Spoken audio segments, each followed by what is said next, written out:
Muy bien, jóvenes. Buen día con todos ustedes. Nuestra clase de hoy tiene que ver con el Perú o los gobiernos del Perú del siglo XIX y XX, muchachos. Repito, siglo XIX y XX. Y vamos con la primera pregunta, muchachos, de nuestro examen. A ver, ¿cuál es la respuesta, jóvenes, que marcaron a esta pregunta?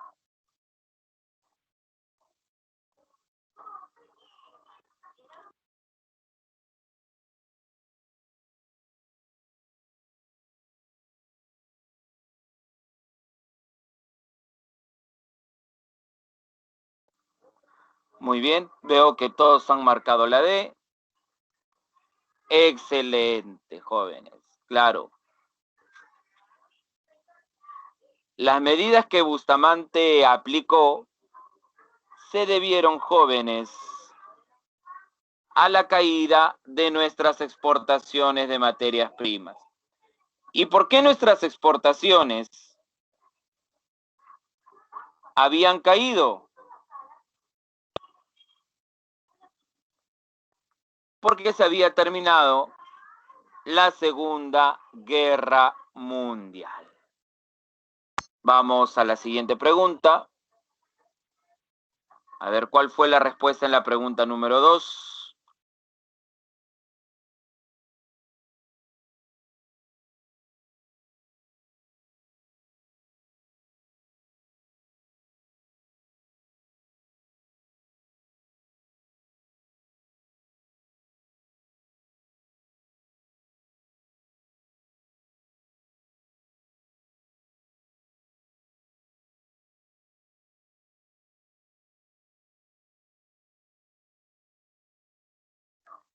La respuesta en la 2, a ver, muchachos, también me dicen que es la D. Excelente. Lo que buscaban defender los chilenos al tomar Antofagasta, jóvenes, era defender los intereses de la compañía salitrera de Antofagasta, que era de capital inglés y de capital, jóvenes, chileno. Vamos a la número 3.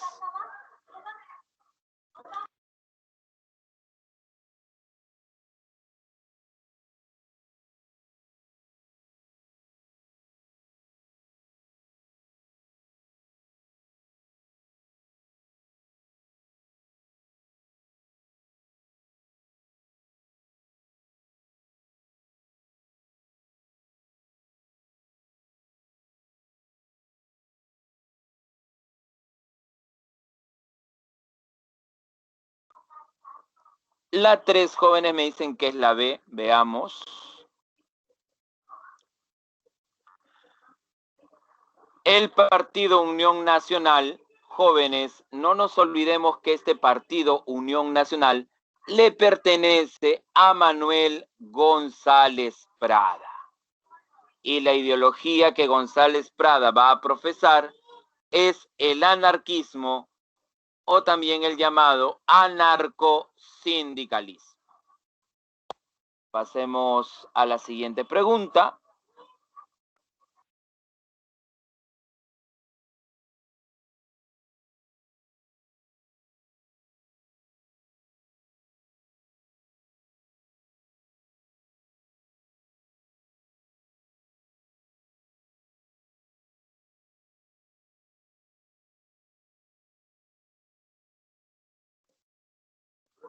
La respuesta en esta pregunta es la A. A ver, muchachos. Las mutuales se habían formado durante el primer civilismo, es decir, durante el gobierno de Manuel Pardo y Lavalle. Esa fue una de las primeras formas de organización de los obreros. Después se formaron los llamados gremios, los llamados sindicatos, bajo la ideología, jóvenes, del anarquismo o anarcosindicalismo. Se les llamó mutuales o mutualismos porque estos obreros se ayudaban entre sí. De ahí el término de mutuo o mutuales. Y aquí, jóvenes, en la última pregunta del examen, ¿cuál sería la respuesta?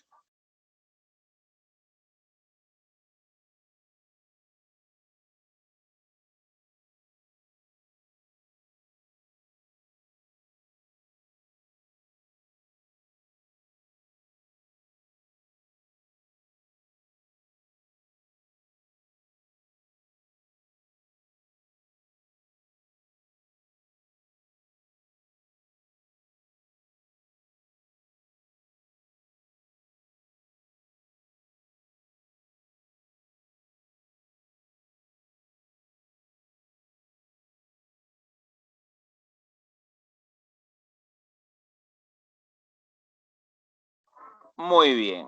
La respuesta, la D. Con la reforma electoral, la elección no fue indirecta, sino fue directa. Recordemos que la reforma electoral de 1895 favoreció políticamente a la oligarquía, ya que estableció que solamente pueden participar en las elecciones los varones mayores de edad que saben leer y escribir. La educación primaria gratuita y obligatoria fue establecida por Manuel Pardo y Lavalle. Se acentuó el dominio de capitales norteamericanos en el país. El capital norteamericano comienza a ingresar durante la República Aristocrática, pero se consolida durante el oncenio de Leguía. Y se promulgó el Código de Justicia Militar de la República. Eso es verdad, porque recordemos que durante el gobierno de Nicolás de Piérola llega al Perú la misión militar francesa de Pablo Clement, con el cual se crea este Código de Justicia, así como también el servicio militar obligatorio, y se traslada la escuela militar de Bellavista a Chorrillos. Y es por eso que la respuesta en esta pregunta es la D. Muy bien, chicos. No sé si hay alguna duda o alguna consulta. Si no es así, vayamos a recordar algunos datos de los gobiernos de estos años y de ahí ir desarrollando las preguntas del material. A ver, el gobierno de Manuel Pardo y Lavalle, ¿correcto? Con Manuel Pardo y Lavalle se termina el militarismo y se inicia lo que conocemos como el primer civilismo. Este gobierno se caracteriza porque nuestra crisis económica se va a agudizar. Los problemas que habían generado los gobiernos anteriores van a llegar de cierta manera a colapsar durante el gobierno de Manuel Pardo y Lavalle. Por más que Pardo quiso reestructurar, modernizar la administración del Estado, lamentablemente, jóvenes, la crisis en la cual nos encontrábamos no lo va a poder hacer. Recuerden que a este gobierno de Pardo se le conoce como la República Práctica, ¿cierto? La República Práctica. Pero, ¿qué acontecimiento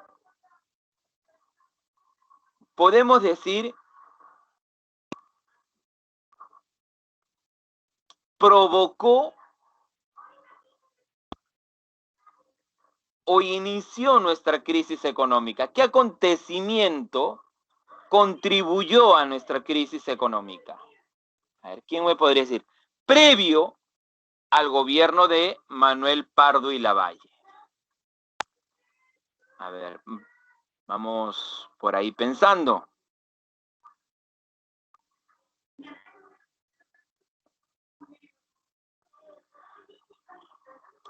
Muy bien, muy buena respuesta, Villegas. La guerra contra España. Recuerden, durante la guerra contra España, el gasto, muchachos, que el Estado peruano realizó en esta guerra fue muy alto. No solamente por la compra de armas que vamos a realizar, porque recuerden que también se compraron barcos de guerra, que si bien no llegaron para la guerra contra España, son los barcos que vamos a utilizar para la guerra del Pacífico. Y lamentablemente también para la guerra del Pacífico iban a ser barcos obsoletos. La República Práctica se le llamaba al gobierno de Manuel Pardo y Lavalle. Entonces, gastamos en armamento por los conflictos, no pudimos vender el guano como estábamos acostumbrados por el contexto de la guerra.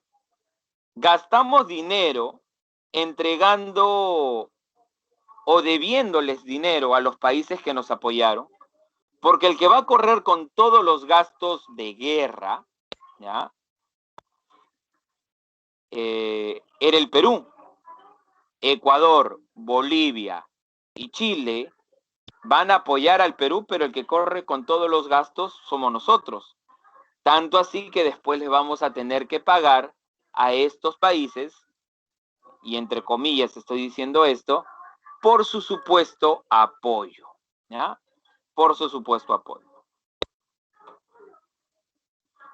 Entonces, ese es uno de los factores que inicia nuestra crisis económica.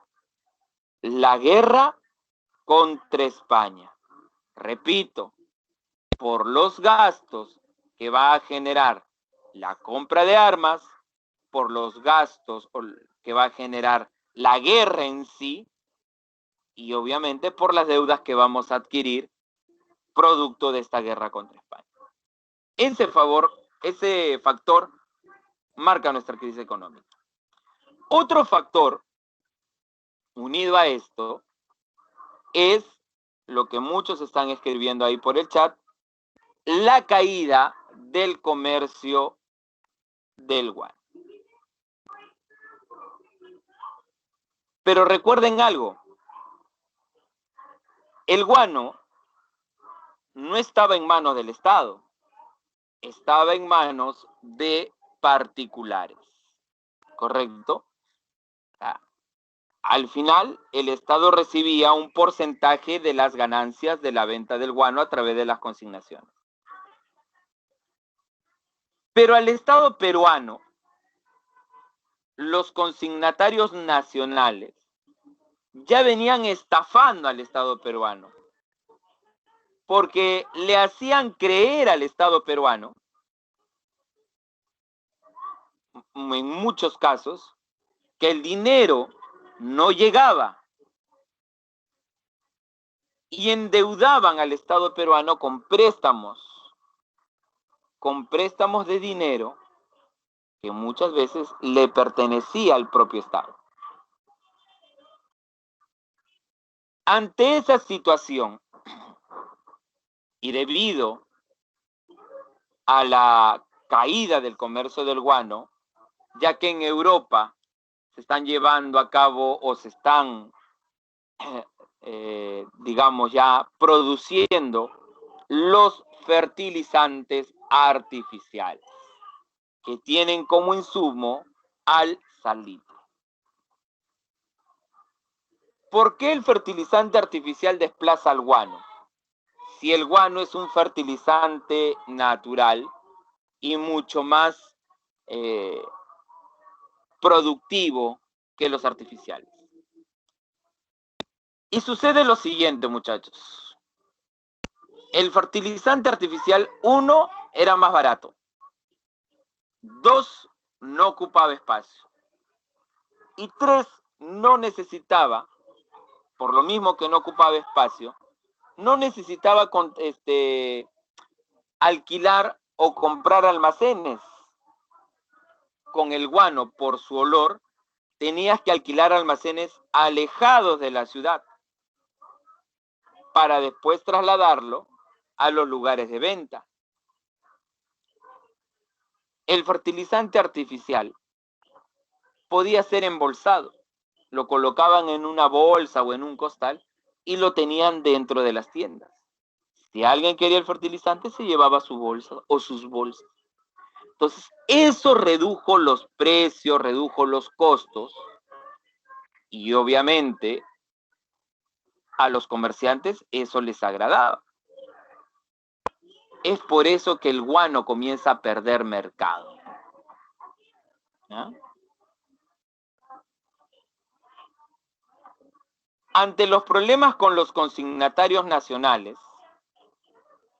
es donde el Estado, durante el gobierno de Manuel Pardo, durante el gobierno de don José Balta, disculpen, durante el gobierno de don José Balta, cambia el monopolio del guano, le quitan el monopolio del guano a los consignatarios nacionales y se termina otorgando a la casa francesa judía Dreyfus. ¿Ya? Se renegoció el guano, se quiso reimpulsar el comercio del guano, pero obviamente el salitre ya le había quitado mercado. Durante el gobierno de Manuel Pardo y Lavalle, como podemos ver, para tratar de salir de la crisis, se impulsaron actividades económicas para no seguir dependiendo del guano. Lamentablemente, eso no funcionó. No funcionó. Se redujeron los gastos militares, se dejó de pagar la deuda externa. A ver, la deuda externa se estaba pagando porque ese era el acuerdo con la casa Dreyfus. Cuando el contrato con la casa Dreyfus se terminó,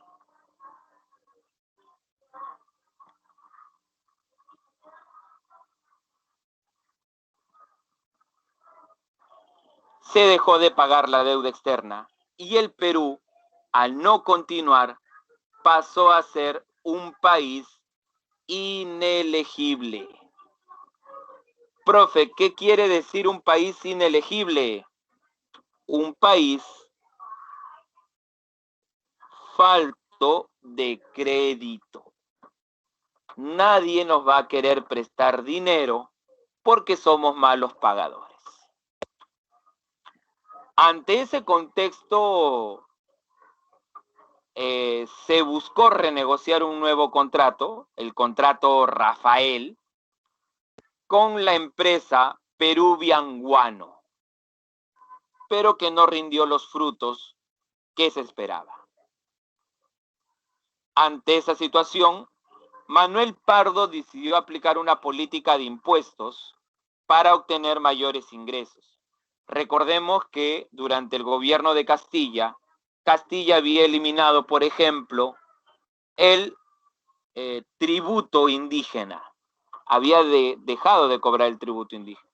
Entonces comenzó a aplicar otra política de impuestos, dentro de los cuales estaba el estanco del salitre.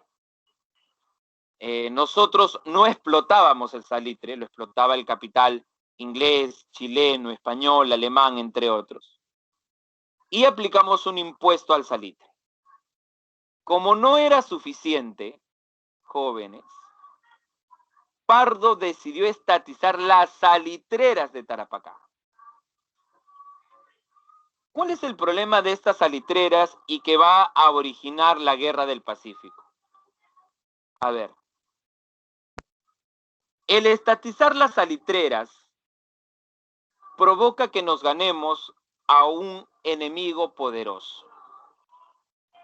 Y me estoy refiriendo a Inglaterra. Profe, ¿por qué Inglaterra?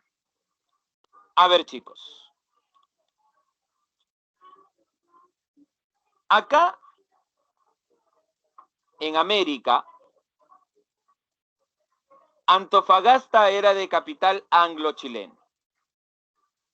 Las salitreras de Tarapacá eran mucho más ricas que las de Antofagasta, ¿correcto? Los ingleses querían nuestras salitreras y le pidieron a Pardo que les dé el salitre, en consignación. Profe, como lo hicieron con el guano, sí. Como lo hicieron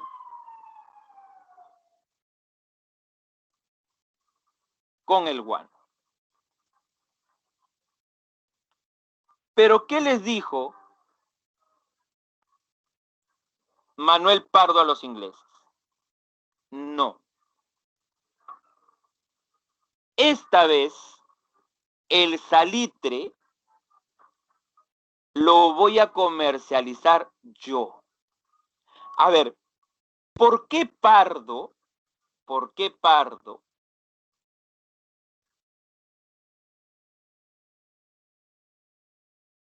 consideraba que podía el Estado comercializar el salitre?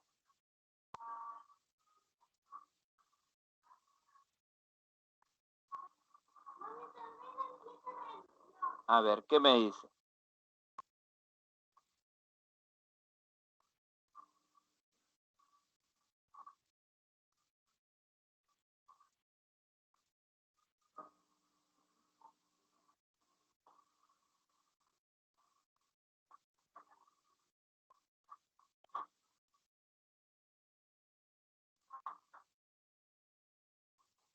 Muy bien.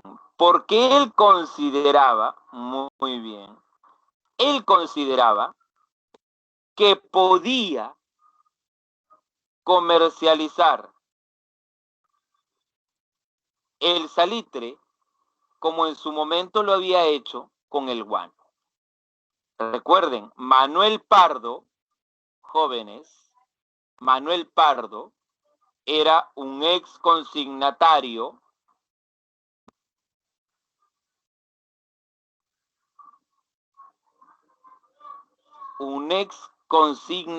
guanero.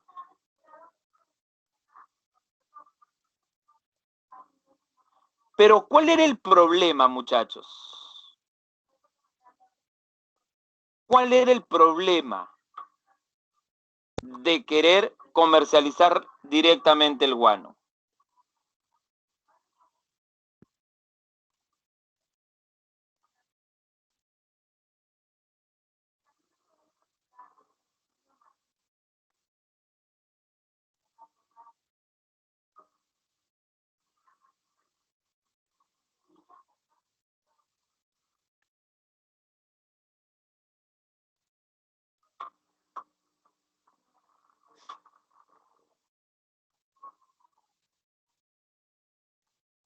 A ver, jóvenes, el problema con querer hacerlo de esa manera es que Manuel Pardo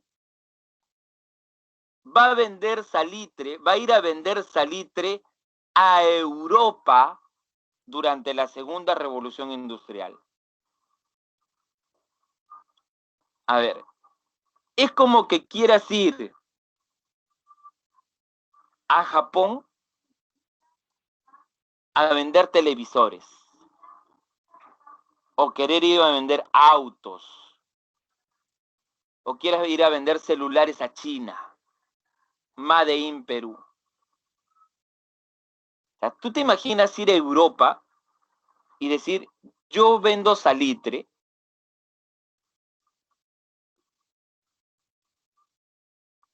¿A quién te estás enfrentando en Europa durante esta segunda revolución industrial?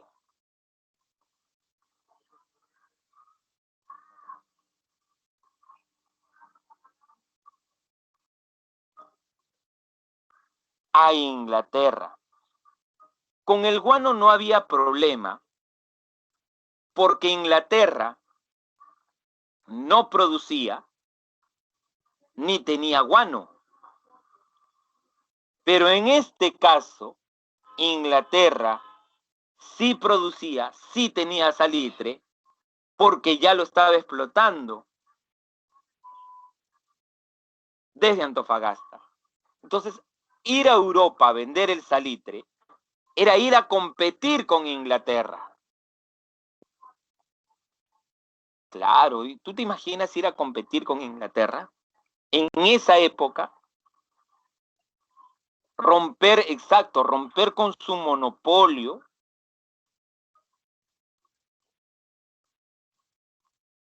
Eso provocó, muchachos, que nos ganemos un enemigo muy, muy importante. Y ahí está el meollo del asunto de por qué ingleses y chilenos nos quieren quitar nuestro salitre. Ese fue uno de los grandes problemas. El Perú sabía de las intenciones también de Chile de expandirse y de dominar el Pacífico. Es por eso que se firmó una alianza defensiva con los bolivianos. Se sabía, ¿ya?, que si el Perú no se unía con Bolivia, Bolivia tranquilamente podía unirse con Chile. Y obviamente las consecuencias hubieran sido peores. Muy bien. ¿Cuál será la respuesta a esta pregunta, muchachos?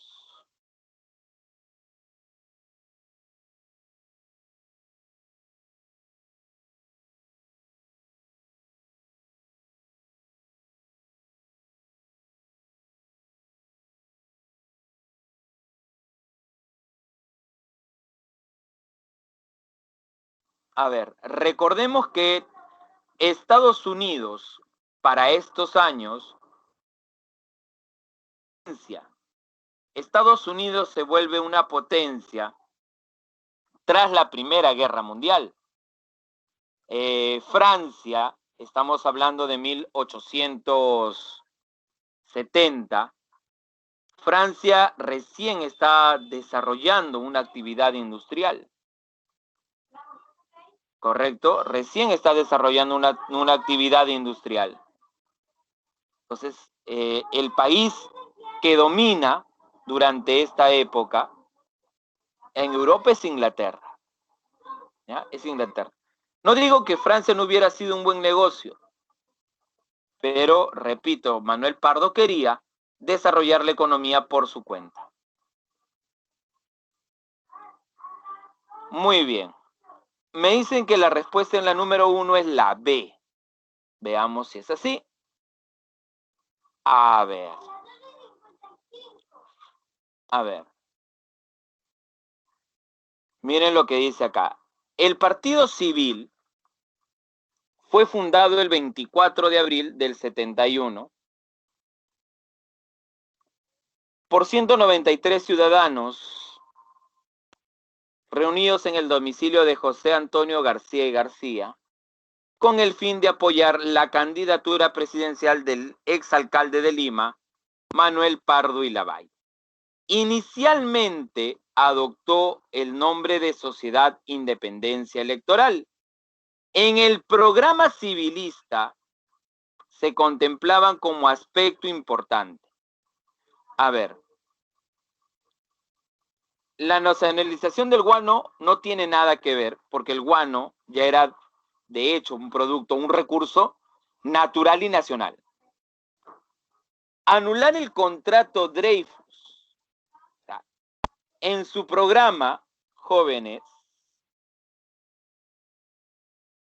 en su programa no tenía por objetivo anular el contrato Dreyfus. El contrato Dreyfus se acabó porque el guano decayó. Ya fue una consecuencia del proceso. Implantaron la escolástica en las escuelas. La escolástica es en la Edad Media, muchachos, ¿ya? Acá se aplica una política más lancasteriana, por decirlo de alguna manera. Dice, el apoyo a la educación popular, Pardo promueve mucho la educación, establece la gratuidad de la enseñanza para el primer grado de primaria. ¿Ya? Que por lo menos sepan leer y escribir. Por eso la respuesta a la pregunta número 1 sería la D. ¿Correcto, chicos? Muy bien. Claro, pero recuerden, la educación primaria gratuita y obligatoria es solo para el primer grado de primaria, ¿ya? Para el primer grado de primaria. Vamos a la siguiente pregunta. A ver, muchachos, ¿cuál sería la respuesta a la pregunta número 2?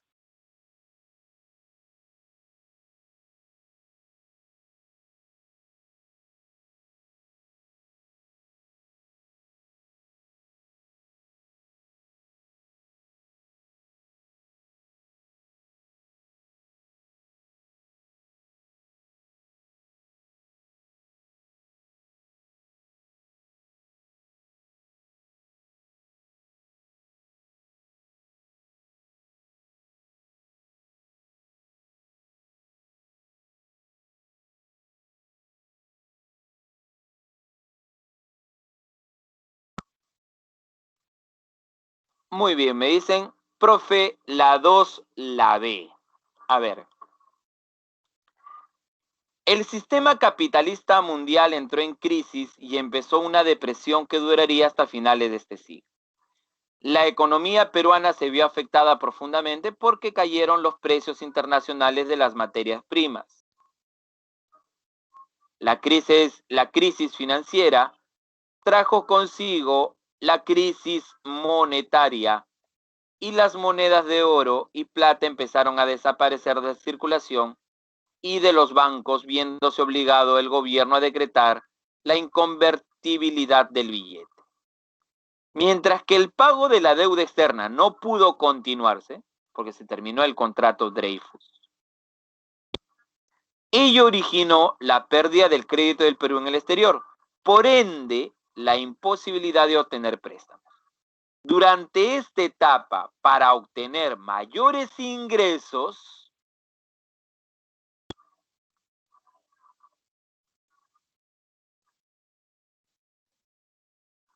¿cuál sería la respuesta?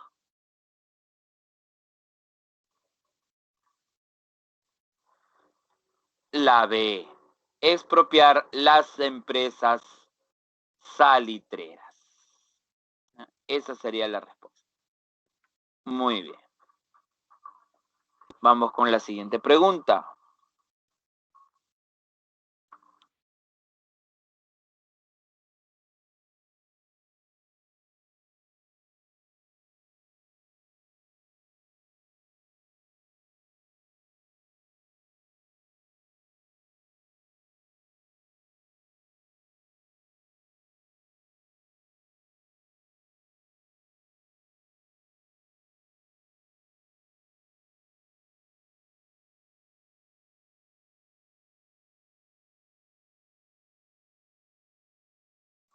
A los que me preguntan, la sociedad recaudadora de impuestos la crea todavía Nicolás de Piérola. ¿Ya? Repito, Nicolás de Piérola. Vamos con la siguiente pregunta. A ver. De acuerdo a los datos de Bonilla, se refiere a Heraclio Bonilla, ¿no? A Heraclio Bonilla.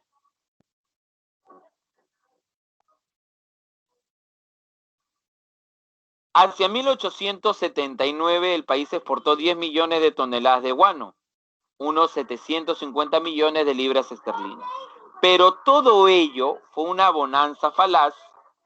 Los consignatarios nacionales estafaban al Estado, como lo denunció Guillermo Bogardus. Retenían dinero que no era ya suyo, sino del Estado. Es decir, el pago que había llegado por la comercialización del guano. Al mismo tiempo, le solicitaba préstamos para salir del apuro. Recuerden que los consignatarios le hacían creer al Estado que el dinero o el pago todavía no había llegado. Los consignatarios otorgaban préstamos, muchas veces con dinero del Estado mismo, sujetos a intereses usureros del 2 y hasta del 3% mensual. Para terminar con esta situación se tomó como medida a los consignatarios nacionales por hacer este tipo de maniobras, los llamaron agiotistas. Repito, los llamaron agiotistas o especuladores.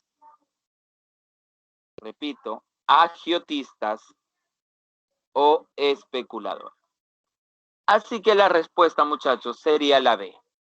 Se le quitó el monopolio del guano a los consignatarios nacionales y se terminó entregando a los capitalistas franceses. Muy bien. Todo lo que hemos mencionado provocó la guerra del guano y del salitre. ¿Correcto? Esta guerra del guano del salitre es importante que tengas que recordar cuál es la causa principal, que ya hemos visto es el salitre. El pretexto, la alianza defensiva entre Perú y Bolivia. Y la causa detonante,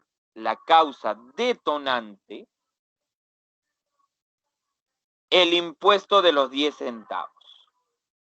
¿Por qué detonante?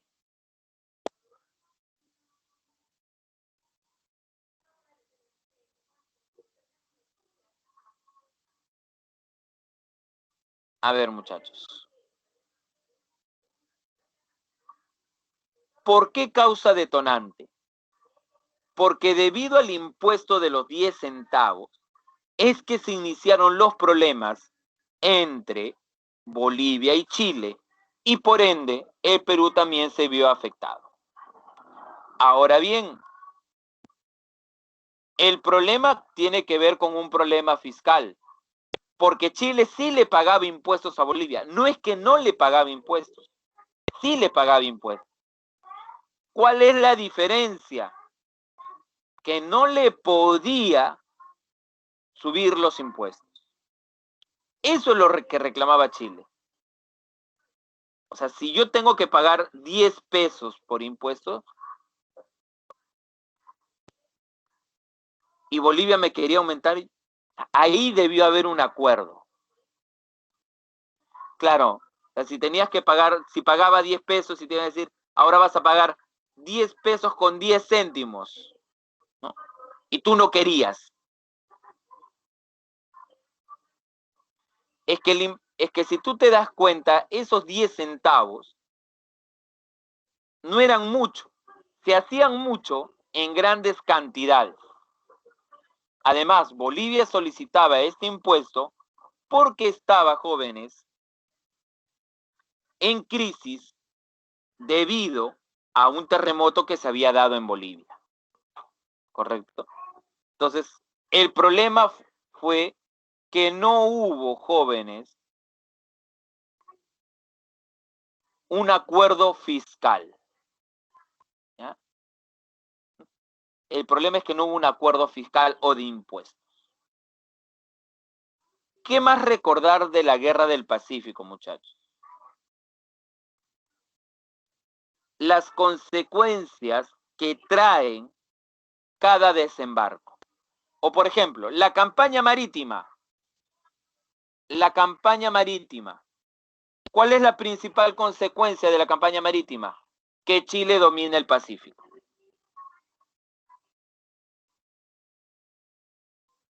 Del primer desembarco en Pisagua, que perdemos las salitreras. Del segundo desembarco en Moquegua, que perdemos toda la costa sur. Del tercer desembarco en Lima, que los chilenos dominaron la capital, que dominaron Lima. Lo que obligó a que la guerra, jóvenes, lo que obligó a que la guerra se trasladara a la sierra.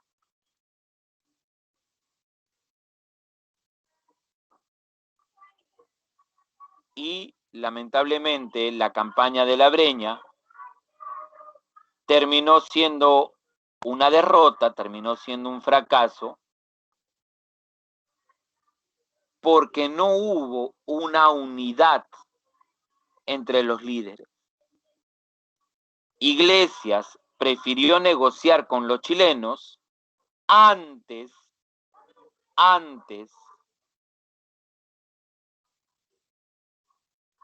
de unirse a Cáceres. Y eso provocó nuestra derrota definitiva. Muy bien. A ver, ¿cuál sería la respuesta en esta pregunta, muchachos?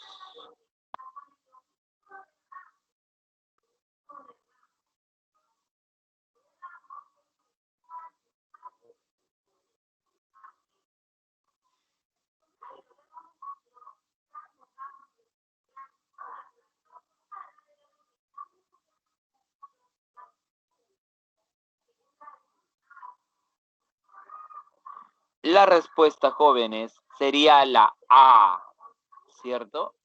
Muy bien.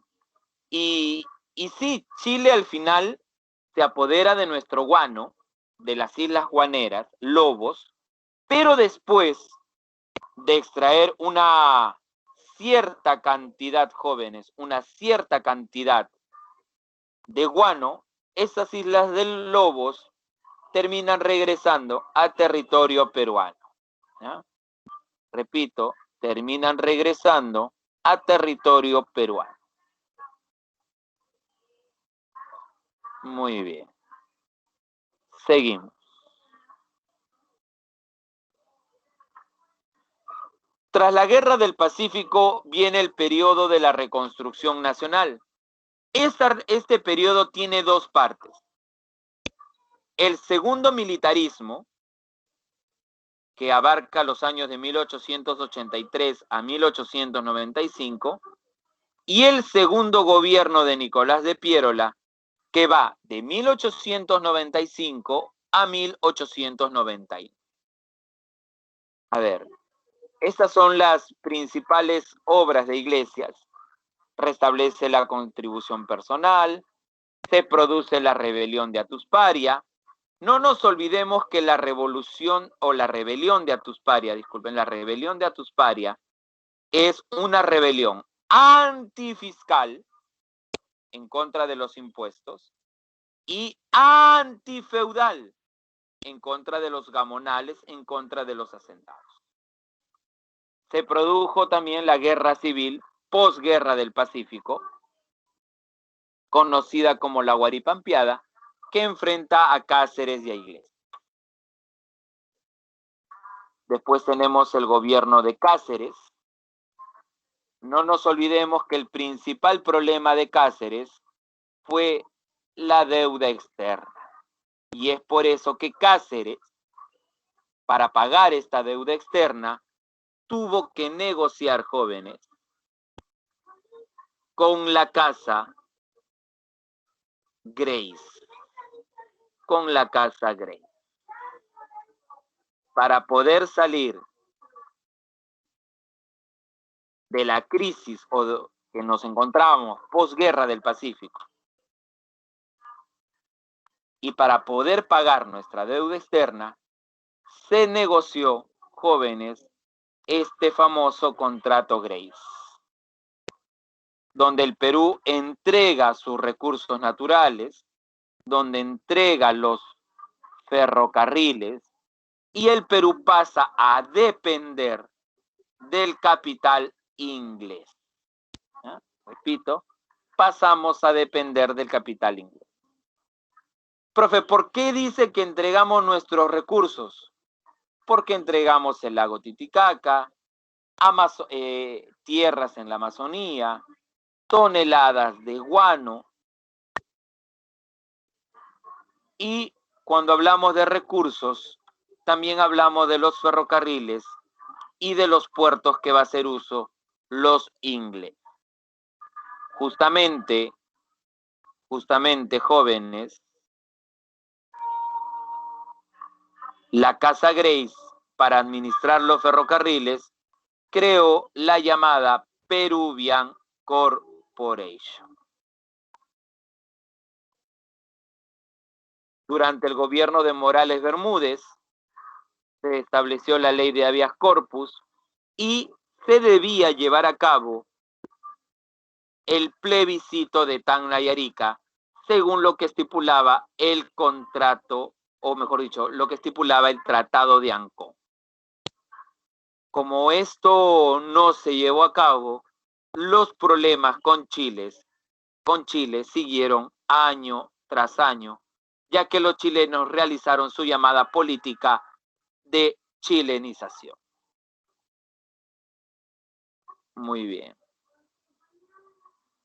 Tras la muerte de Morales Bermúdez, el Congreso arbitrariamente nombró a Andrés Avelino Cáceres, lo que provocó la llamada Coalición Nacional, la unión del Partido Demócrata de Nicolás de Piérola y la unión de los partidos civiles. Si te preguntan con qué objetivo se rebelaron los demócratas y civilistas, la respuesta oficial es en defensa, repito, en defensa de la democracia, en defensa de la Constitución, ¿no? En defensa de la Constitución. ¿Por qué? Porque Cáceres había sido elegido de forma arbitraria por el Congreso. Ahí está la defensa de la democracia. Y no se estaba respetando lo estipulado por la Constitución. Ante esta situación, Cáceres no le queda más remedio que renunciar. ¿Ya? Repito, no le queda más remedio que renunciar. Y jóvenes,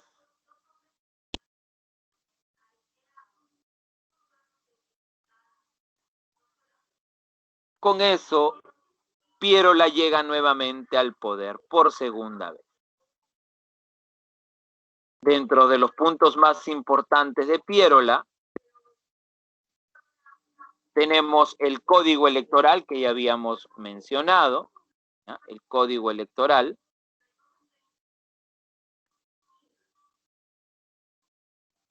La sociedad recaudadora de impuestos, el patrón de oro, el impuesto al alcohol y al tabaco y el Ministerio de Fomento. El Ministerio de Fomento era para fomentar, valga la redundancia, el desarrollo de obras públicas. No nos olvidemos que Piérola, con sus obras, sienta las bases para la república aristocrática. Profe, ¿cómo así? Ya había jóvenes, con la ley electoral, había favorecido a la oligarquía, ya que a través de esa ley, solamente los que saben leer y escribir podían participar en las elecciones.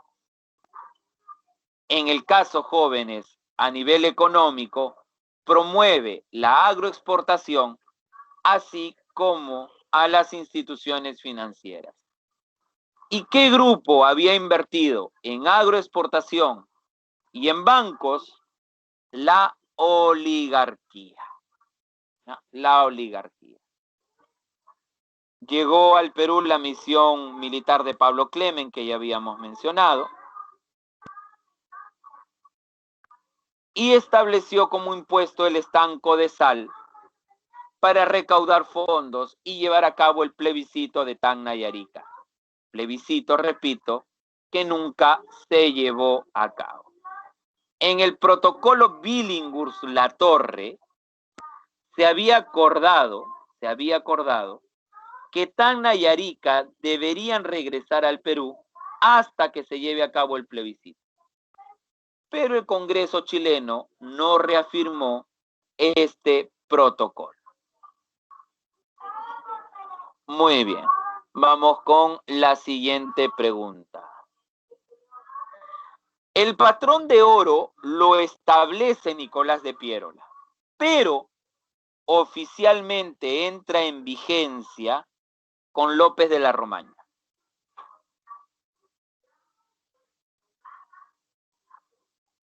A ver, ¿cuál es la respuesta a la pregunta 5?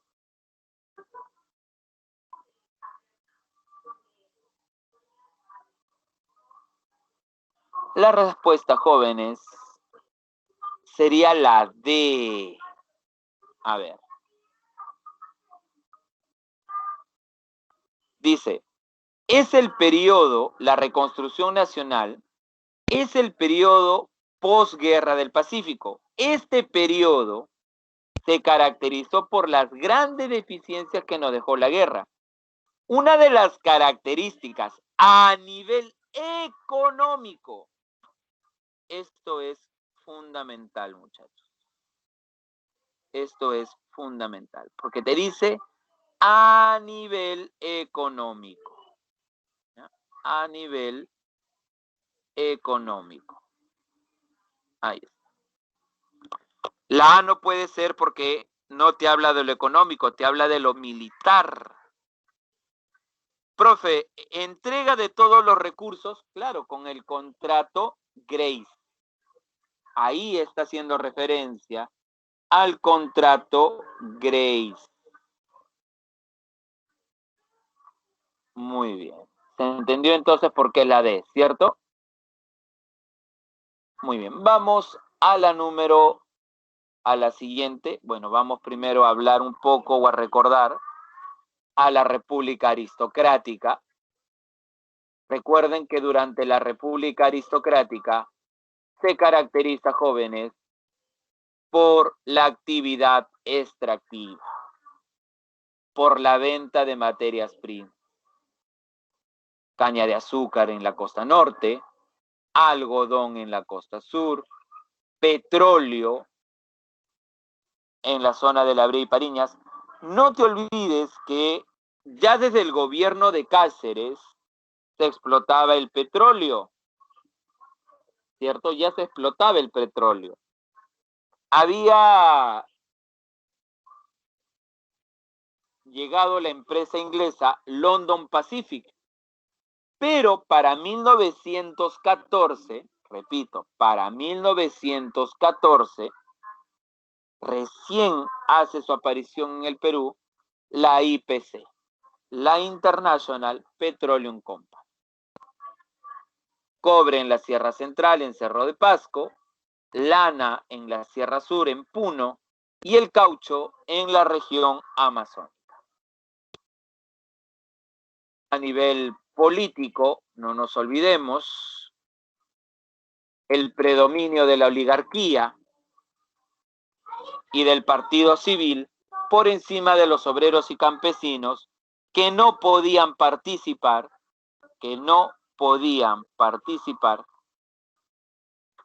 por ser en su mayoría analfabetos.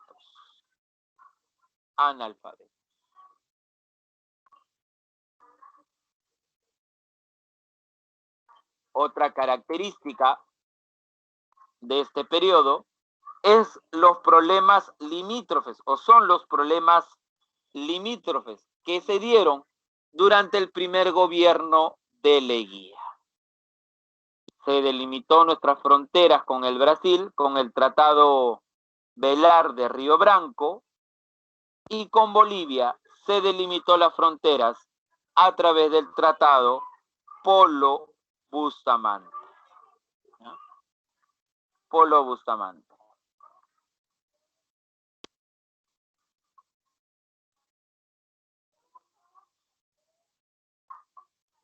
A nivel social, una marcada diferencia social el predominio de la oligarquía por encima de los obreros y campesinos. Justamente los obreros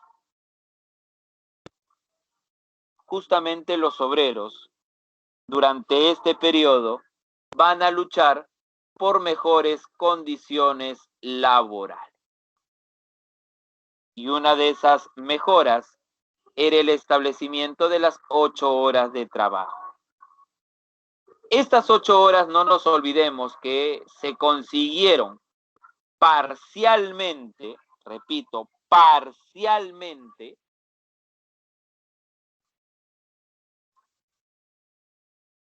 durante el gobierno de Billinghurst, porque solo fue otorgado para los trabajadores portuarios del muelle y dársena del Callao.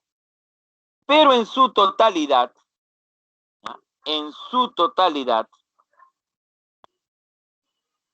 se consiguió las 8 horas generales durante el segundo gobierno, repito, durante el segundo gobierno de José Pardo y Barreda.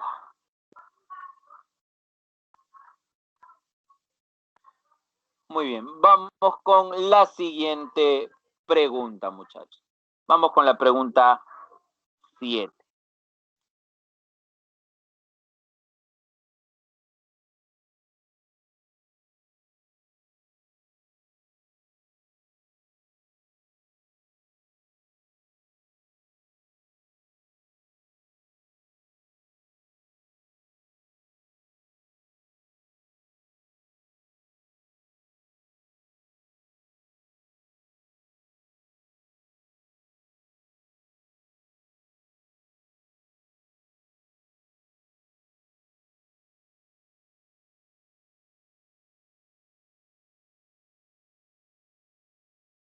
La respuesta, joven, es la D. Muy bien. Un sistema latifundista. No nos olvidemos que la principal actividad económica, muchachos, durante esta época va a ser la llamada agroexportación.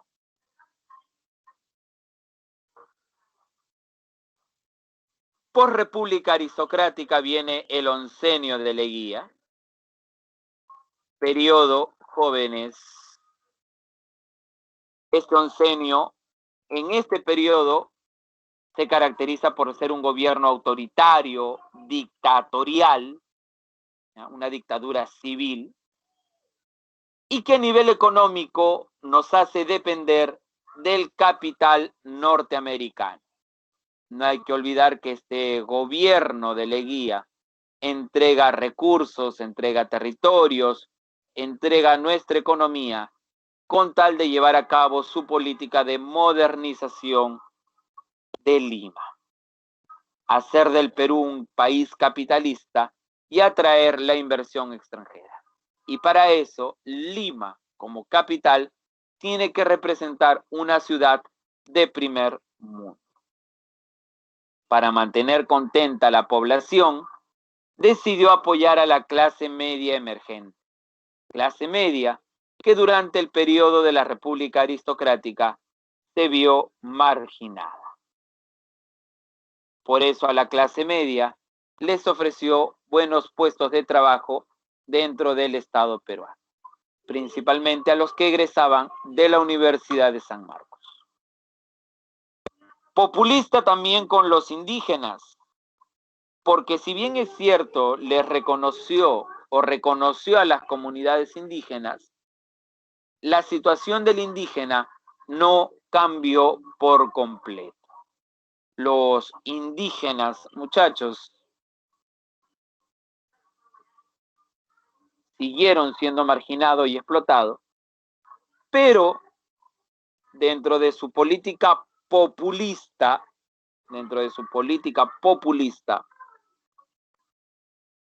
les dio el famoso Día del Indio. Día del Indio. Muy bien, muchachos. A nivel económico, los dos recursos que más se van a explotar durante el oncenio y que tienen que ver con capital extranjero es el petróleo con la IPC y el cobre con la Cerro de Pasco Mining Company. No hay que olvidar que la IPC se va a ver favorecida tras el laudo de París, adjudicándose los territorios de La Brea y París. Mientras que la Cerro de Pasco se vio beneficiada con la reducción de impuestos, lo que le permitió construir su famosa refinería en La Oroya. A nivel social, buscó perjudicar a la oligarquía y favorecer a la clase media, como ya les había mencionado, dándoles trabajos en el Estado.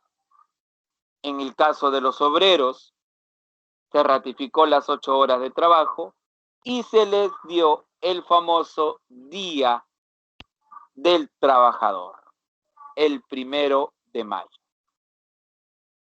Y en cuanto a los campesinos o a los indígenas, ya habíamos mencionado que se reconocen las comunidades indígenas y se establece el Día del Indio. El oncenio llega a su fin tras el crack de 1929. La caída de la Bolsa de Valores de Nueva York provocó en el Perú un caos político, un caos económico y social, y eso contribuyó al golpe de Estado de Sánchez Cerro. Muy bien. Vamos a la siguiente pregunta. La ley de conscripción vial fue una ley establecida para la construcción de carreteras. Todo varón mayor de edad hasta la edad de 50 años debía trabajar 12 días en la construcción de carreteras. Esa cantidad de días iba reduciéndose a mayor cantidad de años. Si tú no podías trabajar en la construcción de carreteras, podías pagar, repito, podías pagar para que otra persona vaya en tu lugar. No todos podían pagar. Los campesinos no podían. Y es por eso que ellos se vieron más afectados con esta ley, porque era una ley obligatoria. La respuesta, jóvenes, sería la D. Se desplaza la economía inglesa por la economía norteamericana. ¿Ah? Muy bien. Vamos con la pregunta número 11.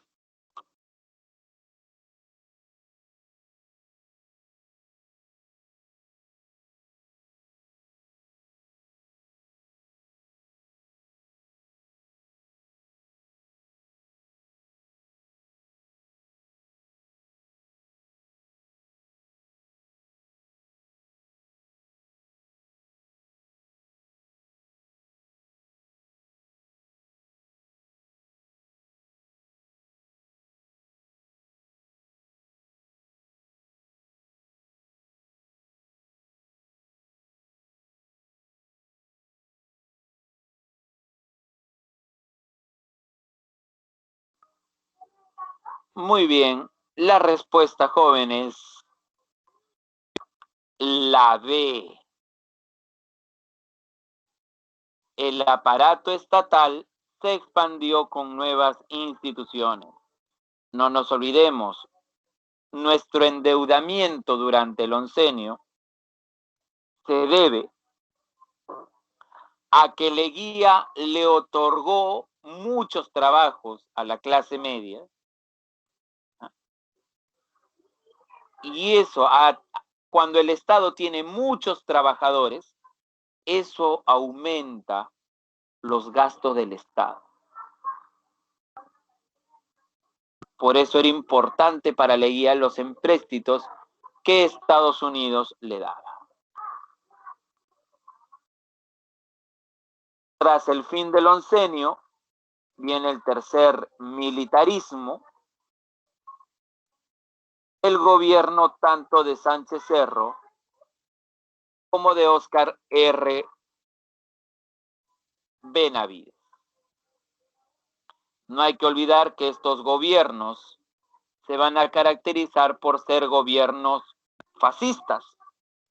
Y así lo va a demostrar su persecución a los partidos políticos de origen socialista o de tendencia socialista o comunista, como va a ser el APRA y el Partido Comunista del Perú.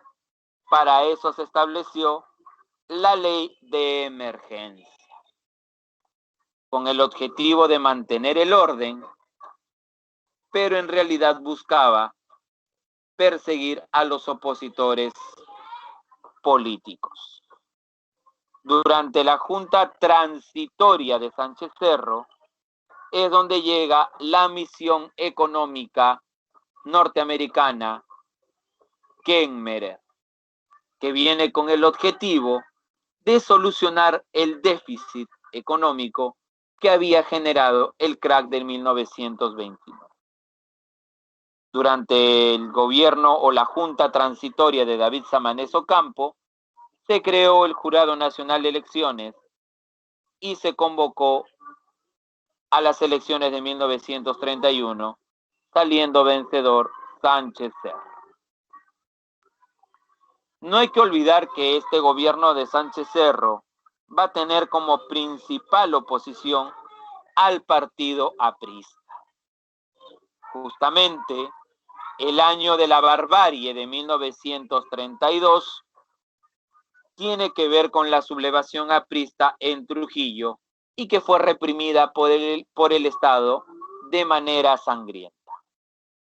El fin del gobierno de Sánchez Cerro termina con el asesinato del presidente cuando estaba organizando a las tropas que iban a ir a la frontera con Colombia. Con la muerte del presidente, la idea de recuperar el trapecio amazónico quedó en nada, porque Óscar R. Benavides, en lugar de continuar con la guerra contra la Gran Colombia, a través del protocolo de paz, amistad y cooperación, Benavides ratificó el Tratado Salomón Lozano y el Perú perdió definitivamente el trapecio amazónico. Uno de los puntos importantes es que durante el gobierno de Benavides se inició en el mundo la Segunda Guerra Mundial. Repito, la Segunda Guerra Mundial. Vamos a la pregunta número 12.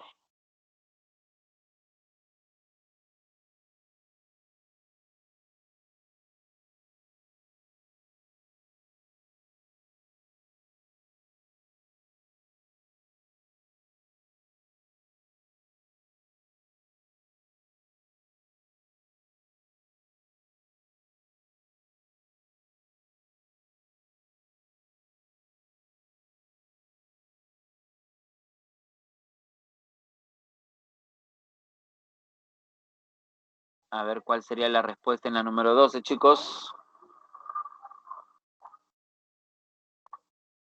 Muy bien. La respuesta, muchachos, sería la A. A ver. Dice, posterior al tercer militarismo, asumió el mando de la nación Manuel Prado Ugarteche, Primavera Democrática, y posteriormente gobernó Bustamante y Rivero. Ambos gobiernos fueron parte del denominado periodo de la Primavera Democrática. A ver,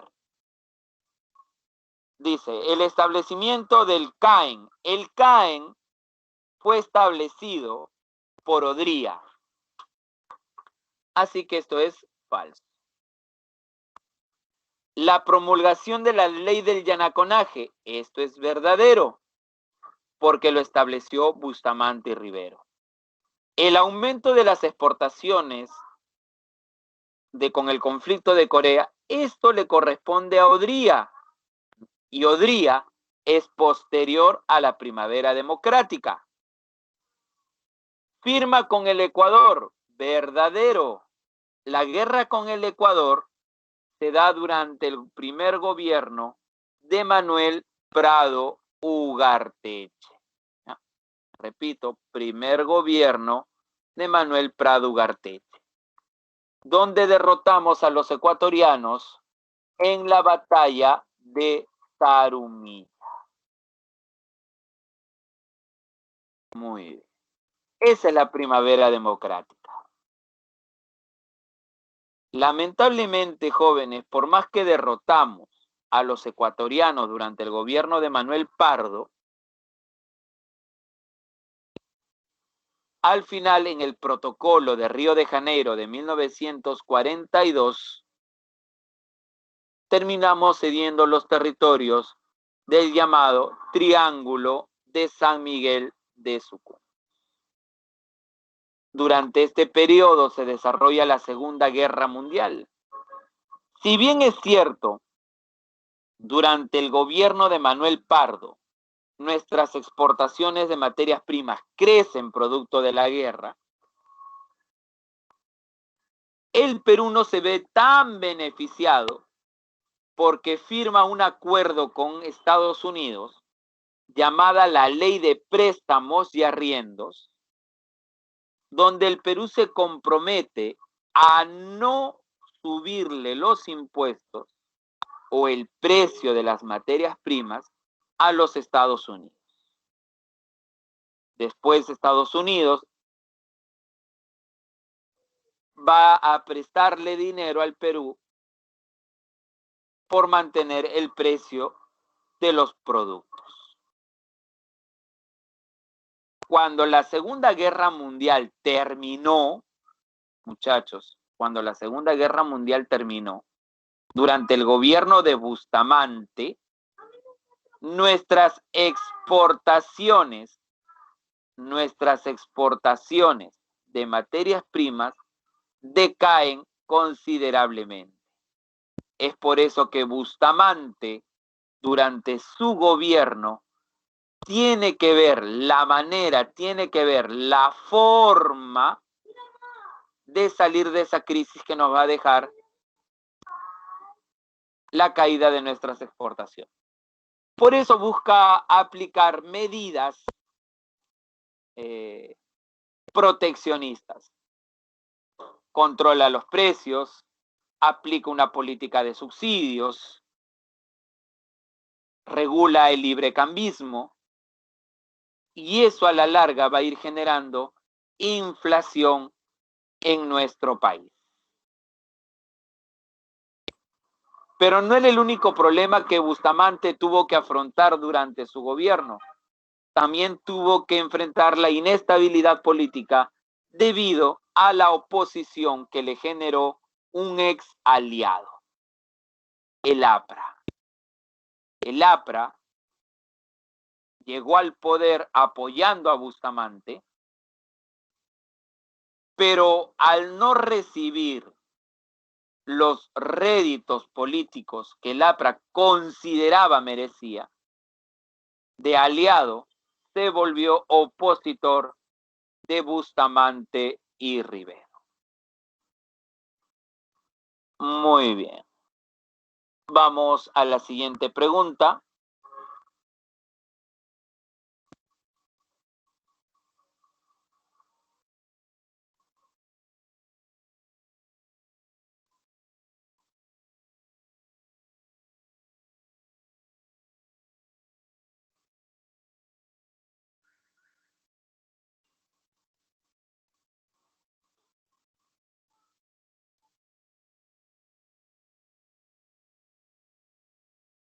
A ver cuál sería la respuesta en la siguiente pregunta, jóvenes.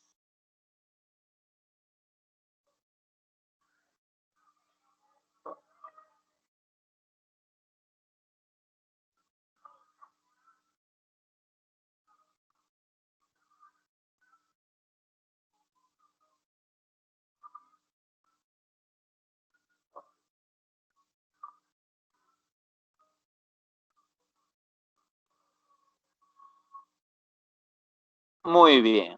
La respuesta, jóvenes, sería la B. Esto tiene que ver con el contrato de hechura. En este contrato de hechura con la IPC, se le permite a la IPC explorar y explotar los recursos petroleros de este territorio. Vamos a la número 13 para ir terminando las preguntas, jóvenes.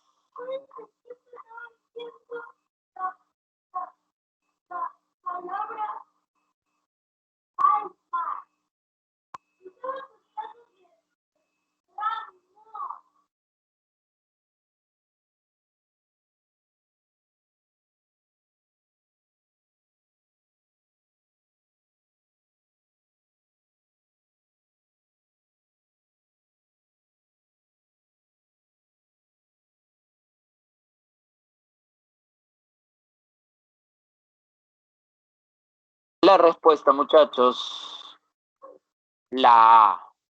Muy bien. Solo uno. Muy bien, solo uno. Muy bien, chicos. Con eso, jóvenes, hemos llegado al fin de nuestra clase de hoy. No se olviden, chicos, que la preparación tiene que ser constante. Ya, si bien es cierto, estamos pronto para acabar en nuestro ciclo, jóvenes,